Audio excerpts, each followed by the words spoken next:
Bueno, hoy quiero como dar continuidad a eso. Y también estuve meditando en la palabra de devocional que mandó la pastora hoy esta mañana. ¿Lo escucharon? Amén. ¿Escucharon? Amén. Fue de mucha bendición, amén. Y nos hablaba acerca de la integridad. Tenemos que entender, hermano, de que para poder vivir esa vida que agrada a Cristo, poder hacer la voluntad de Dios, tenemos que ser íntegros. ¿Amén? No hay otra forma, tenemos que ser íntegros. O sea, rendidos por completos al Señor. La palabra integridad significa entero. No a medias, no un poquito, sino que rendirnos por entero al Señor. Hay una palabra que nos habla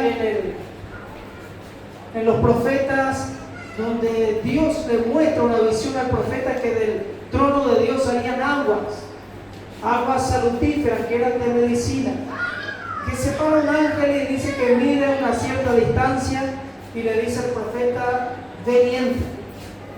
Y dice que el profeta entró hasta los tobillos. Después mide una cierta distancia más y le dice, ahora entra hasta las rodillas.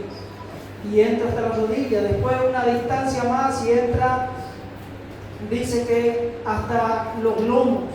Después un poco más y tenía que nadar en ese río. Nuestro compromiso y nuestra entrega a Dios tiene que ir creciendo. Amén. Este año tenemos que darle un poco más al Señor. Creo que ya el ángel de Dios ya midió una cierta dimensión más para que usted y yo podamos entrar, para que podamos entregarnos al Señor. Porque cuando más nosotros entramos a los ríos de Dios, más nos negamos a nosotros mismos. Y tiene que llegar un momento, un tiempo, donde sea la corriente del Espíritu Santo lo que dirige nuestra vida. Amén. Dice el segundo libro de Corintios, capítulo 5, y versículo 14.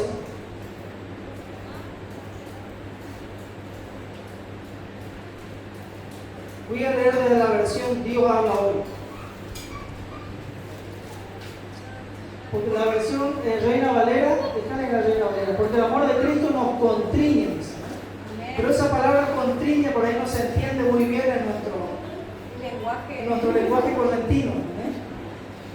Entonces la versión lenguaje de Dios habla hoy dice, el amor de Cristo se ha apoderado de nosotros. Qué maravillosa declaración. Gloria a Dios. El amor de Cristo se ha apoderado de nosotros. ¿Cuántos pueden decir amén a eso? Amén. Qué maravilloso que el amor de Dios sea el que guíe nuestra vida, el que se apodere de tal manera de nosotros, el que el amor de Dios nos atraiga, nos seduzca, de que podamos darnos cuenta de la grandeza del amor de Dios, de todo lo que Cristo se rindió por nosotros, que nosotros podamos decir, yo tengo que vivir una vida rendida a Cristo. El amor de Cristo se ha apoderado de nosotros desde que comprendimos que uno murió por todos y que por consiguiente todos han muerto. Desde que comprendimos de que uno murió por todos, ese es Jesucristo. Jesucristo murió por cada uno de nosotros y luego todos hemos muerto. Ya hemos muerto. Hemos muerto, el que está en Cristo está muerto. Está muerto a su propia vida. Está muerto al yo, para que Cristo viva en nosotros.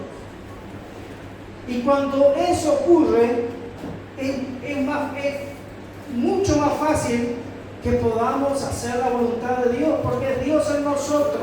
Amén. El apóstol Pablo dijo, porque ya no vivo yo, sino que Cristo vive en mí. Y la vida que ahora la vivo en la carne, la vivo en la fe del Hijo de Dios. Dice, el amor de Cristo se ha apoderado de nosotros desde que hemos entendido de que Cristo murió por nosotros y que cuando Cristo murió por nosotros, todos nosotros hemos muerto. Dice el versículo 15, y Cristo murió por todos, para que los que viven ya no vivan para sí mismos, sino para Él, que murió y resucitó por ellos. Cristo murió por todos. Y se dio una coma. ¿Para qué? Para que nosotros también vivamos para Él, por Él. Muchas veces decimos, Cristo murió para que yo sea salvo, y es verdad. Murió para que yo vaya al cielo con Él. Murió para perdonar todos mis pecados. Murió para que sea heredero, para que sea hijo de Dios.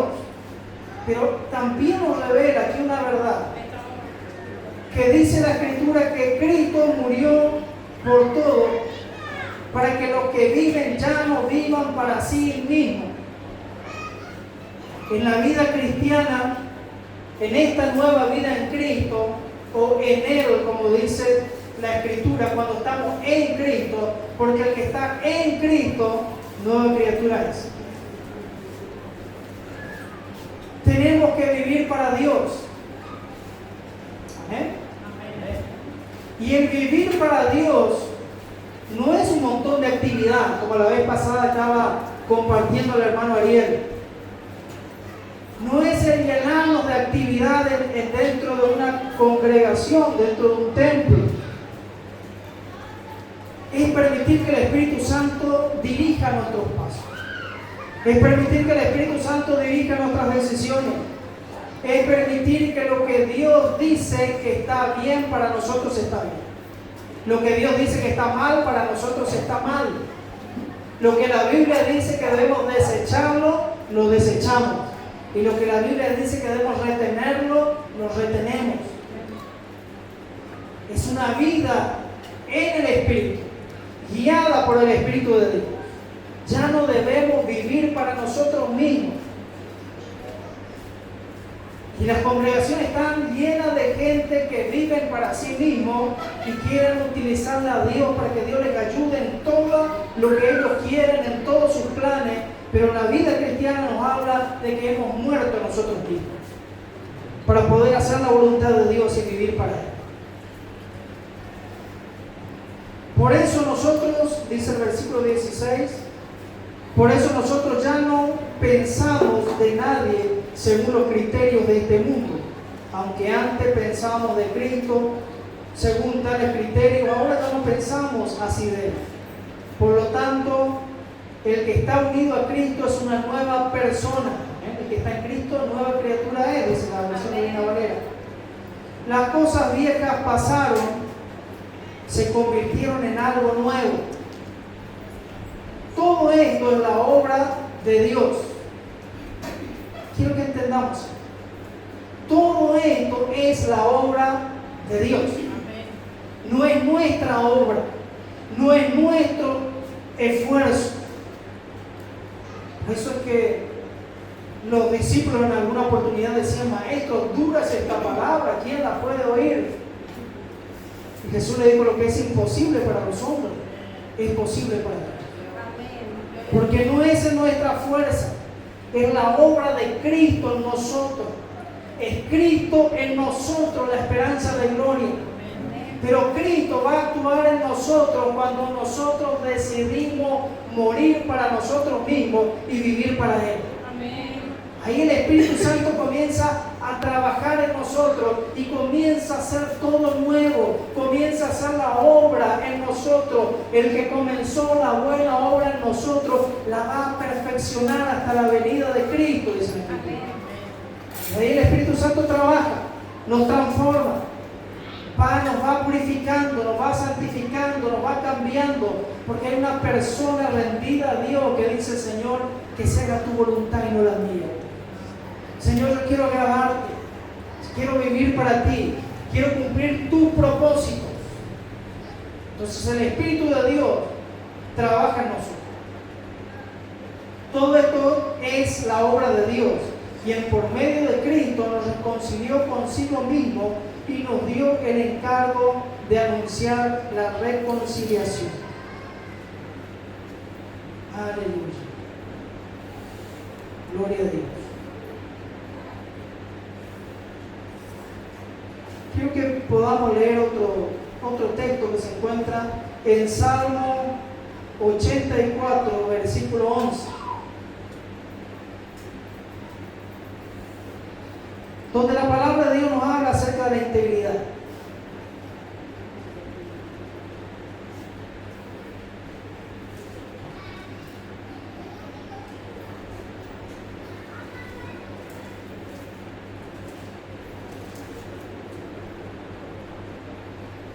Amén. Dice así: porque sol y escudo es Jehová Dios, gracia y gloria dará Jehová. No quitará el bien a los que andan en integridad. Sol y escudo. Qué maravillosa declaración. Dios es sol porque Él es el que nos alumbra. Amén. Él es el sol de justicia. Debemos vivir en la luz de Cristo. Jesús dijo: yo soy la luz del mundo, y el que me sigue, ¿qué va a pasar? No andará en tinieblas. ¿Eh? Sol y escudo. Dios es el que nos guarda. Dios es el que nos protege.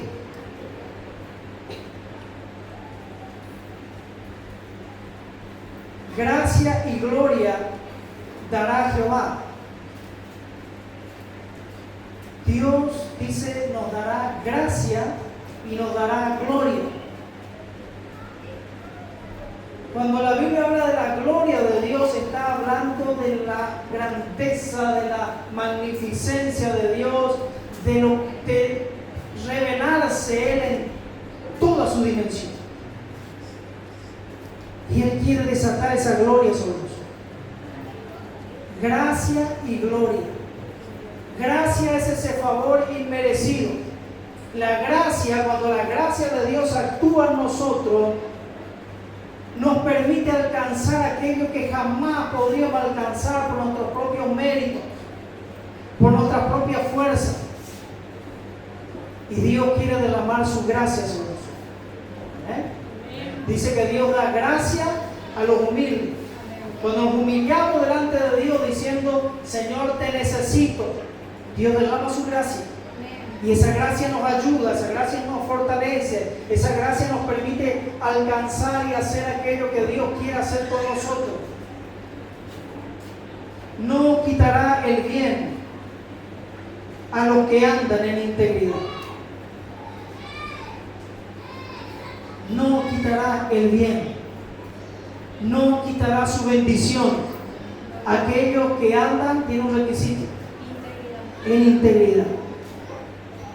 Entregados a Dios por completo, no a medias, como habíamos analizado hace unos días el texto de Apocalipsis, donde la palabra de Dios dice que no debemos ser tibios. Dios nos quiere o frío o caliente, porque a los tibios los voy a vomitar de mi boca. La integridad nos habla de entregarnos al Señor por completo. No quitará el bien a los que andan en integridad. Bienaventurado el hombre que tiene en ti su fuerza. Una persona que se rinde al Señor por completo va a tener en el Señor su fuerza. Y si nuestra fuerza está en el Señor, vamos a poder decir como el apóstol Pablo: todo lo puedo en Cristo, porque Él es mi fuerza, Él es mi fortaleza. Pero si nuestra fuerza está en alguna persona, dice: maldito el hombre que confía en Él. Si nuestra fuerza está en que nos vaya bien en algo, en nuestro trabajo, la empresa, lo que sea, y ahí está, nos estamos fortaleciendo en eso. A mí lo que me da fuerza es la familia. Dice: a mí mi fuerza son mis hijos, mi fuerza son Tenemos que cambiar eso y tiene que ser nuestras fuerzas del Señor. Una persona que se rinde al Señor con integridad tiene en Cristo su fuerza. Por eso es que 7 veces cae el justo, pero Jehová lo vuelve a levantar. Porque la fuerza de ellos no proviene de ninguna otra fuente, sino que proviene de Cristo, proviene de Dios.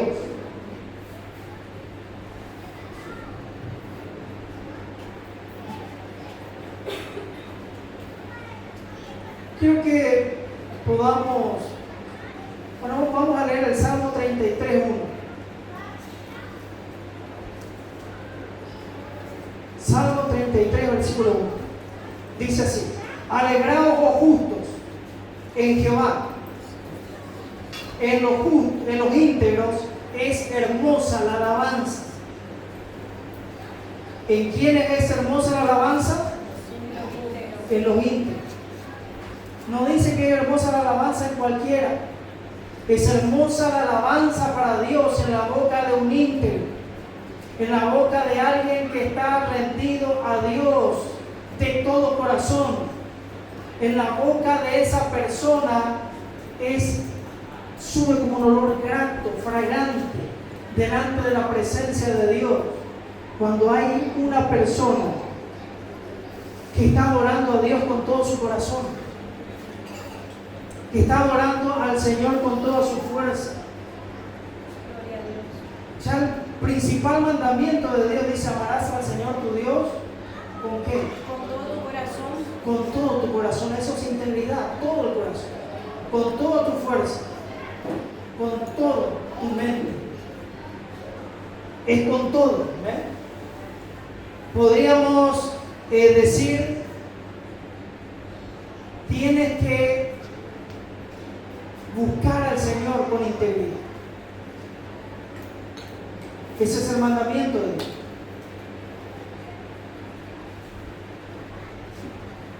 Y hubieron personas en la Biblia, quiero que ahora podamos leer el segundo libro de Crónicas, capítulo 25, versículo 2, que hicieron cosas muy buenas, hicieron cosas maravillosas, pero Dios dice, no lo hicieron con integridad.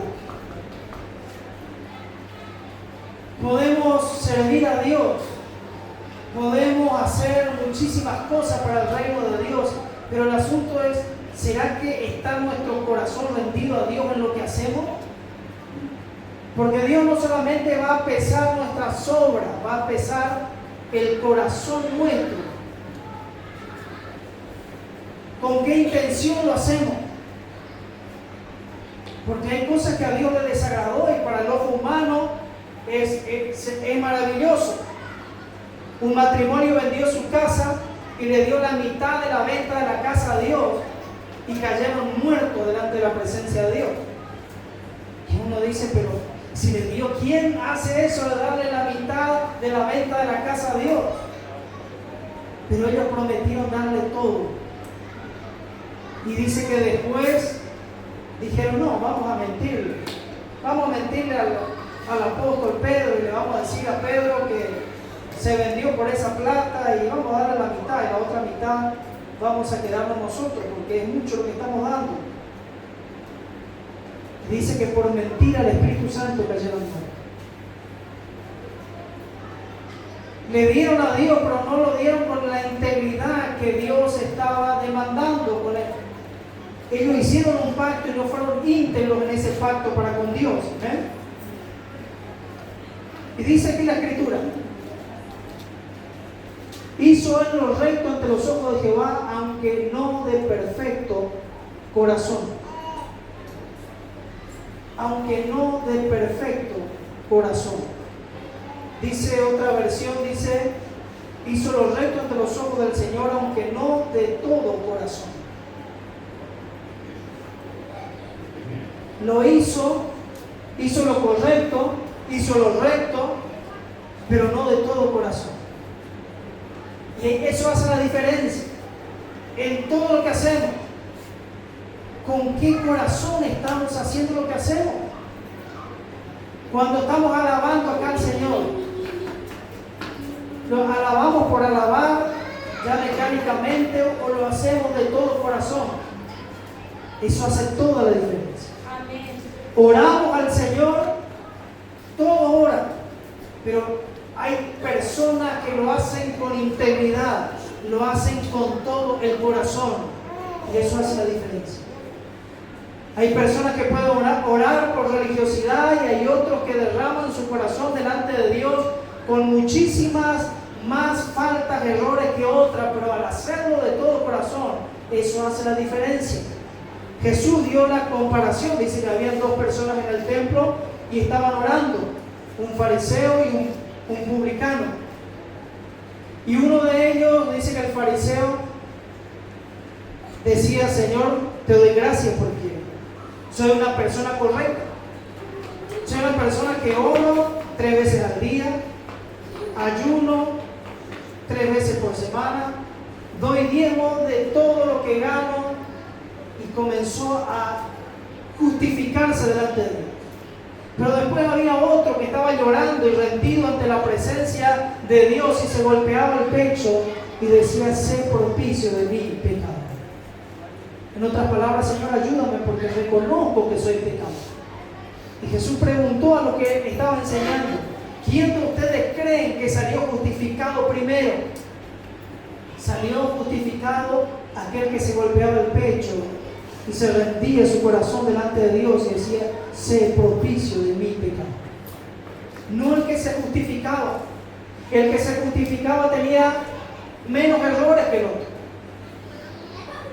Era un hermano de buen testimonio, pero no tenía un corazón rendido delante de Dios.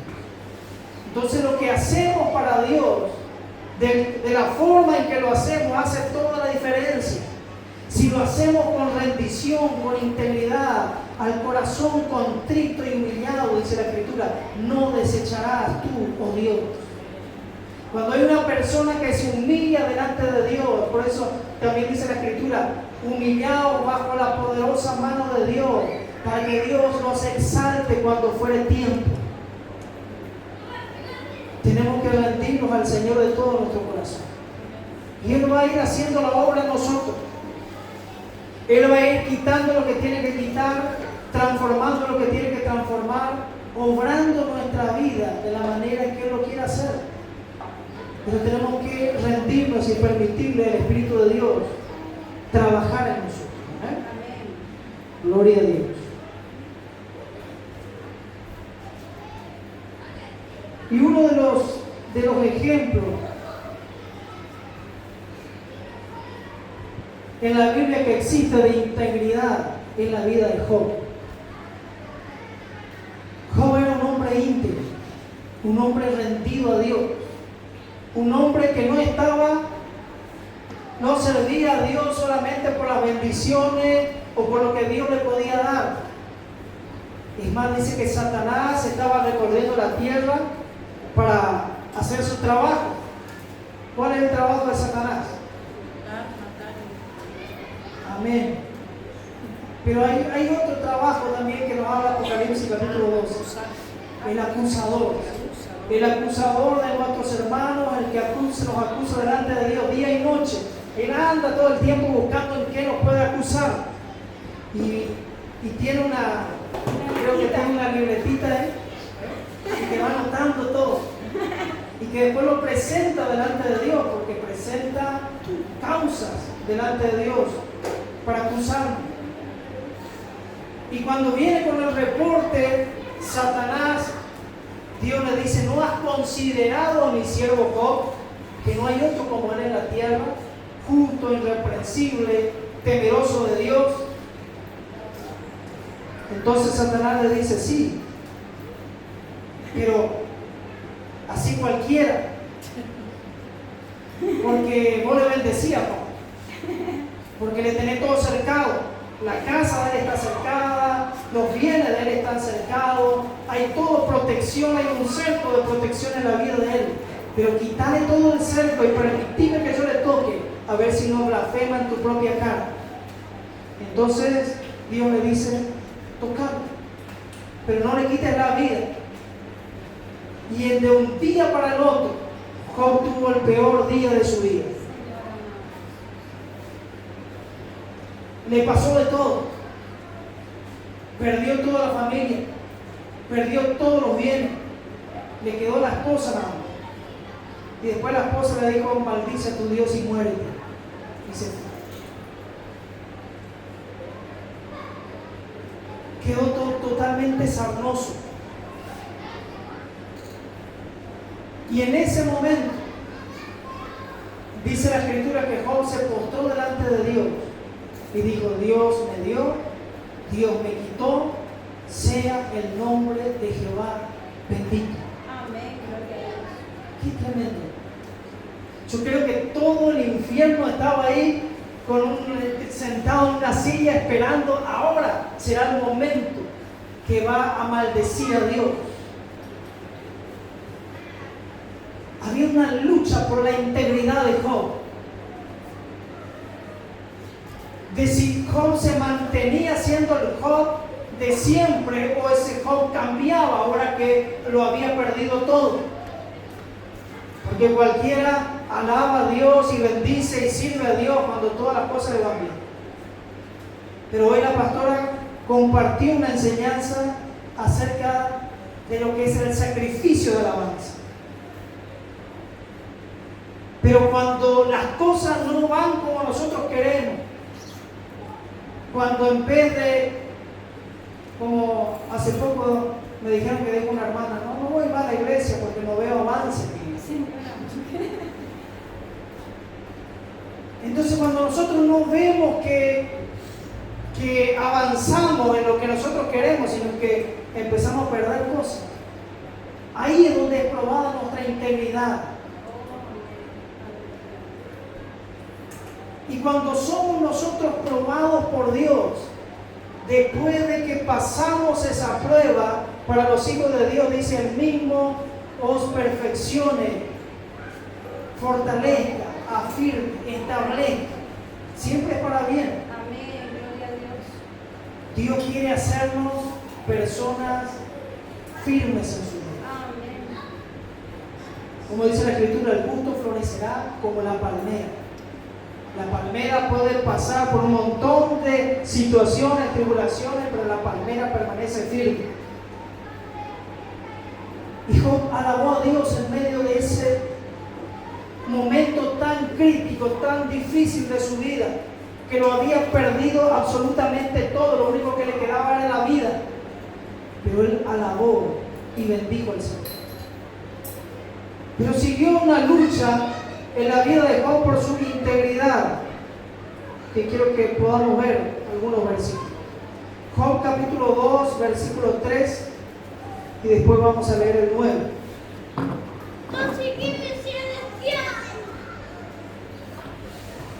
Job capítulo 2, versículo 3. Y Jehová dijo a Satanás: ¿no has considerado a mi siervo Job, que no hay otro como él en la tierra, varón perfecto, recto, temeroso de Dios y apartado del mal, y que todavía retiene su integridad, aun cuando tú me incitaste contra él para que lo arruinara sin causa? Entonces, ¿cómo estaba Job? Estaba arruinado. Pero, ¿qué es lo que Dios vio en la vida de Job? Que dice que todavía retiene su integridad. Gloria a Dios. Estaba arruinado por donde lo mire, pero Job seguía siendo el Job de siempre. Amén. Es algo así como pasó con la vida de Daniel también. Cuando Daniel viene el edicto real y dice: nadie va a orar a ningún Dios que no sea el gobernante. Si alguien adora a cualquier Dios, va a ser lanzado al foso de los leones. Eso no lo detuvo Daniel. Dice que al otro día del edicto real, Daniel abrió la ventana y comenzó a orar como lo hacía siempre. No lo modificó en nada. Se mantuvo íntegro en sus convicciones. Lo mismo que dice Sadrach, Mesach y Abednego. Estaban ahí, la estatua Y le dijo, el que no se arrodilla ante la estatua, cuando se toca la trompeta, van a ser lanzados al horno de fuego. Sonó la trompeta, todo arrodillado, pero los tres ahí, firmes. Y venían los soldados ahí, ¿y ustedes por qué no se arrodillan? Nosotros no nos arrodillamos a ninguna estatua. Fueron llevados ante el rey. ¿A ustedes qué les pasa que no se arrodillan ante mi estatua? Y le dijo, nosotros solamente nos postramos delante de Dios. Y Dios es poderoso para librarnos de tu horno de fuego. Y si no lo hace, de igual manera no nos arrodillaremos ante tu estatua. Persona íntegra delante de Dios. Había una amenaza de muerte sobre ellos, pero ellos permanecieron en su integridad delante de Dios. Hoy en día, hermano, hay personas que cualquier cosa le mueve en su postura en Cristo. Cualquier problema, cualquier dificultad, cualquier chisme de algún hermanito por ahí, ya lo mueve. Pero y todo el cielo y el infierno a veces está expectante en nuestra vida y dice, ¿será que va a retener su integridad? Quiero que sigamos viendo otro, el versículo 9, 2:9.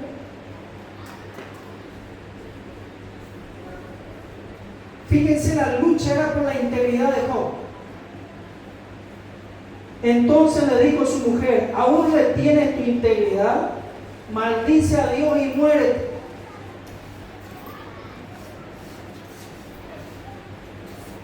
Lo que estaban tratando de lograr era que no retenga su integridad. Pero dice que Job se mantuvo entero, íntegro delante de Dios. Job capítulo 4, versículo 6.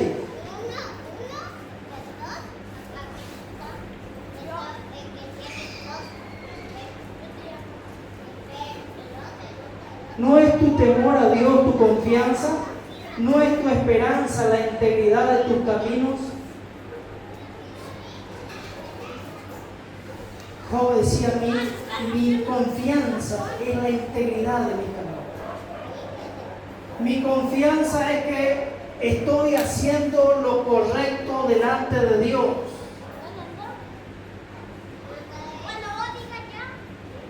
Qué bueno, hermano, poder tener la conciencia tranquila en eso, de que podamos nosotros guardar nuestra integridad delante de Dios. Y que si el Espíritu de Dios nos hace saber de que nos estamos desviando, nos estamos equivocando, estamos cometiendo ciertos pecados, estamos cerrando al blanco, poder volver de nuevo en el camino de Dios y mantenernos en esa entrega al Señor. Integridad no quiere decir que no vamos a cometer errores, vamos a cometer, y vamos a cometer muchísimos errores, pero nos habla de una vida rendida al Señor, una vida rendida por completo al Señor, como lo tenía David. Dice que David era un hombre conforme al corazón de Dios y tuvo errores tremendos. Los errores que cometió David, tal vez en estos tiempos era expulsado de la congregación, pero tenía un corazón rendido al Señor, de tal manera que él decía, Señor, escudriña mi corazón, aún en lo más profundo, aún líbrame de los errores que me son ocultos. Buscaba agradar a Dios con todo su corazón. ¿Amén? Quiero que podamos leer un último texto.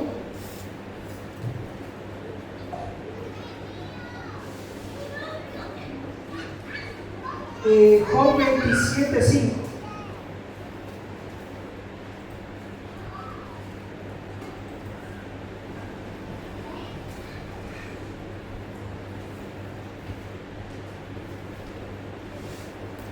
nunca tal acontezca que yo justifique. Hasta que muera no quitaré de mí mi integridad. Y el último, Job 31:6. Job 31:6.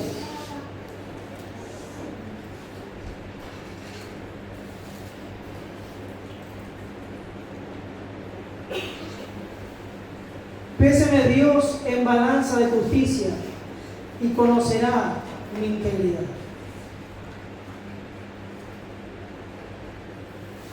Uno mira esto y dice, pero Job se creía como que Dios no le iba a encontrar defecto. Pero no creo que era de esa manera, sino que él sabía que si erraba, lo hacía entregando su vida por completo al Señor. Si cometía error no era intencionalmente, porque tenía una vida íntegra delante de Dios. No estaba diciendo que no tenía defecto, que no tenía ningún pecado, pero él estaba diciendo, si Dios analiza mi corazón, se va a dar cuenta de que tengo integridad, de que vivo para Él, de que soy una persona rendida a Dios al 100%, vivo para Él, como decía el apóstol Pablo. Para mí el vivir me es Cristo. Eso es integridad. Y si muero, me es ganancia y muero para el Señor. En ese texto que estábamos hablando, de que habla de nueva criatura, luego dice, ya estoy por terminar mi carrera. Y mi vida, mi muerte va a ser como una ofrenda al Señor, dice el apóstol. Tenemos que entender esto, el amor de Cristo nos tiene que seducir, sabiendo de que si Él murió por nosotros, dice la Escritura, todos hemos muerto nosotros mismos. Y que lo que vivimos para Dios y no para nosotros. Eso es ser una persona íntegra. El decidir vivir para Él, para agradarle a Él, para sus propósitos y no para los nuestros. Cuando vivimos de esa manera, vivimos en integridad para el Señor. Y cuando una persona íntegra delante de Dios dice que alaba a Dios, Dios dice, qué maravilloso una alabanza de la boca de los íntegros. Dios dice, no voy a quitar mi bien sobre los íntegros. Qué maravilloso, hermano, que nosotros podamos trabajar cada día en esa integridad. De cada día entregarnos más al Señor. Dios va a reinar en el área donde nosotros le permitamos que Él reine. Donde le decimos al Señor, Señor, acá no, acá de esto me encargo yo.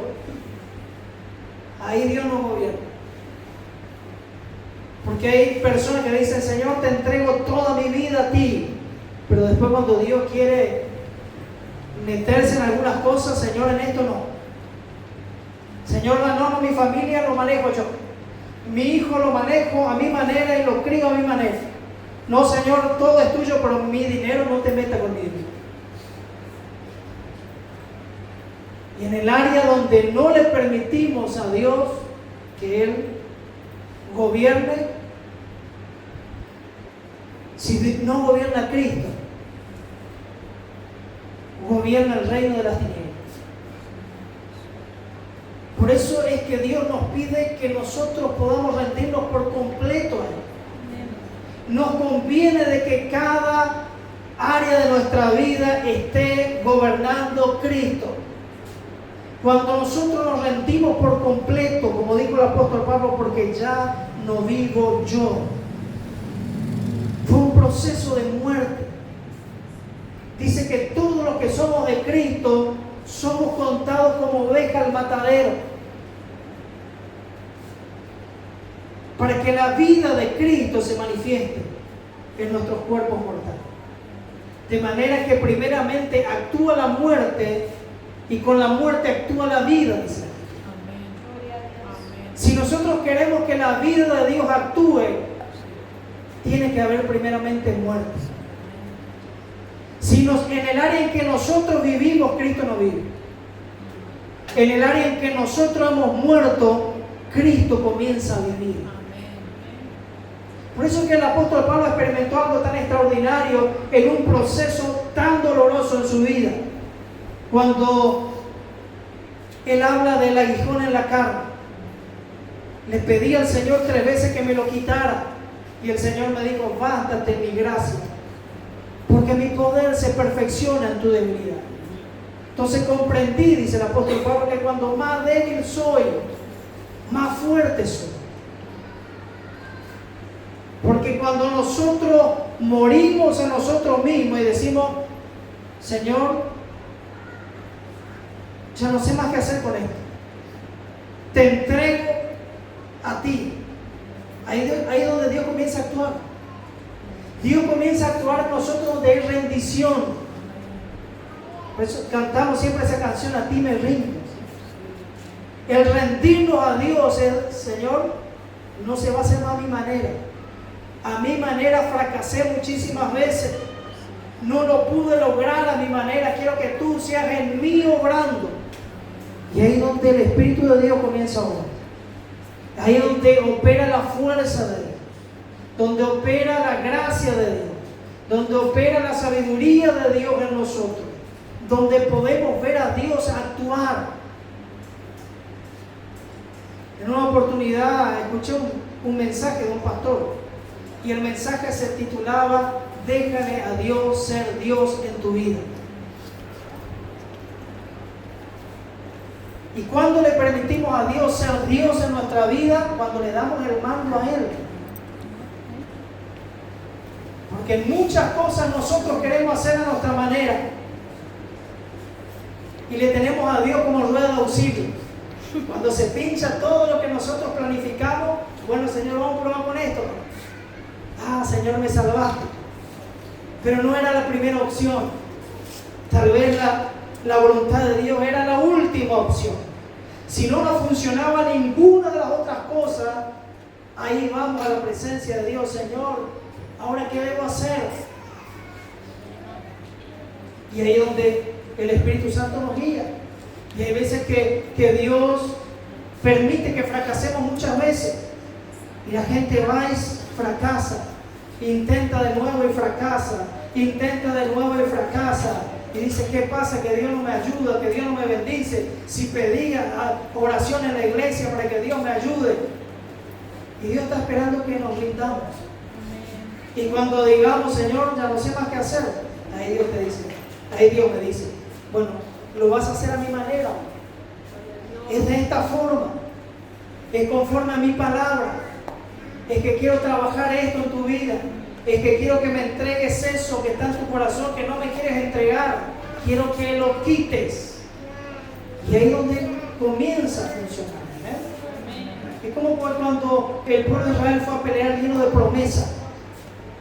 Dios le dio promesas extraordinarias: como estuve con Moisés, estaré contigo. Nadie te podrá hacer frente en todos los días de tu vida. Fueron, conquistaron, vencieron Jericó, pero después salieron derrotados de una ciudad. Y comenzó a clamar Josué diciendo: Señor, ¿qué pasa? Si tu palabra dice que nadie nos podrá hacer frente en todos los días de nuestra vida. Y Dios dice: sí, pero lo que pasa es que tocaron del anatema que le dije que no tocaran. Y hasta que no solucionen eso, van a vivir en derrota. Entonces, ¿qué se tenía que ocurrir? Lo que hizo Josué: humillarse delante de Dios y decir: Señor, acá está pasando algo. Lo hemos intentado, fuimos, peleamos y fracasamos. ¿Qué está pasando? Y ahí viene la dirección de Dios y dice: lo que pasa es que quiero que quites esto. Imagínense si no había un líder que consultaba a Dios. Al otro día dirían: bueno, nos vencieron porque fuimos con 1000 soldados, ahora vamos a ir con 3000. Iban a ser derrotados de nuevo. Vamos a cambiar la estrategia, iban a ser derrotados de nuevo. Bueno, ahora vamos a probar esto otro, iba a ser derrotado de nuevo. Hasta que alguien vaya delante de Dios y le diga: Señor, ¿qué está pasando? y que Dios le diga, tienes que quitar eso. Cuando quites eso del medio del pueblo, va a cumplirse mi palabra de que nadie le podrá hacer frente y tendrá victoria. ¿Amén? Yo te invito a que te pongas de pie en esta noche y vamos a orar. Todo aquel que pueda. ¿Amén? El que no ore desde su silla, y vamos a clamar al Señor.